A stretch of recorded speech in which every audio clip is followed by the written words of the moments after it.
नमस्कार. आज मी बनवणार आहे बटाट्याचं सॅलेड. खायला छान आणि बनवायला अगदी सोपं. याकरता मी 2 मीडियम साईजचे बटाटे धुवून घेतलेले आहेत आणि त्यांना रफली कट करून घेतलेले आहे. आता आपल्याला याला उकळून घ्यायचं आहे. बटाटे उकळेपर्यंत मी 3 मीडियम साईजचे कांदे उभे कट करून ठेवलेले आहेत. बटाटेही उकळून झालेले आहेत. हे थंड होतपर्यंत मी बाजूला ठेवते आणि एका पॅनमध्ये मी मूठभर शेंगदाणे छान खरपूस होईपर्यंत भाजून घेत आहे. शेंगदाणे आपल्याला लो टू मीडियम फ्लेमवरच भाजून घ्यायचे आहेत. शेंगदाणेही भाजून झालेले आहेत. याला आपल्याला थंड करून थोडंसं कुटून घ्यायचं आहे किंवा मिक्सरमध्ये जाडं-भरडं फिरवून घ्यायचं आहे. आता हे गरम पाणी काढून आपल्याला बटाटे थंड करून घ्यायचे आहेत आणि याचे मी आता सालं काढलेली आहेत. तुम्ही सालासकटही हे सॅलड बनवू शकता. आता मी त्याच पॅनमध्ये 1 टेबलस्पून ऑइल घालून त्याला सगळीकडे फिरवून घेते आणि उकडलेले बटाटे त्यामध्ये घालून आपल्याला 1 ते 2 मिनिट थोडंसं गोल्डन रंगावर त्याला परतून घ्यायचं आहे. मीडियम टू हाय फ्लेमवरच आपल्याला हे करायचं आहे.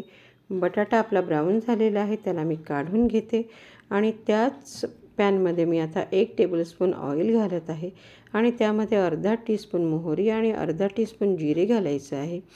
कट केलेले कांदे यामध्ये घालायचे आहे आणि मीडियम फ्लेमवर आपल्याला हा कांदा 1 ते 2 मिनिट परतून घ्यायचा आहे. कांद्याला आपल्याला खूप शिजवायचं नाही आहे किंवा खूप ब्राऊन करायचं नाही आहे. फक्त थोडंसं हलकंसं त्याला रोस्ट करून घ्यायचं आहे. 4-5 कढीपत्त्याची पाने मी इथे घातलेली आहे.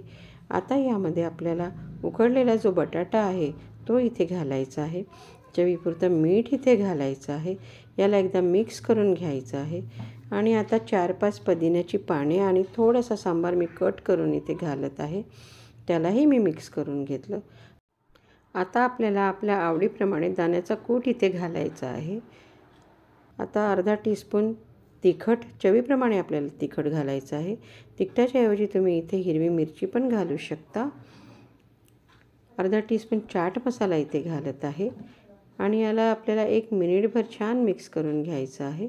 सॅलड आपलं तयार आहे. तुम्ही यामध्ये लिंबाचा रसही घालू शकता. हे सॅलड खायला फार छान लागतं. पोळीबरोबरही खाऊ शकता किंवा असंही तुम्ही याला खाऊ शकता.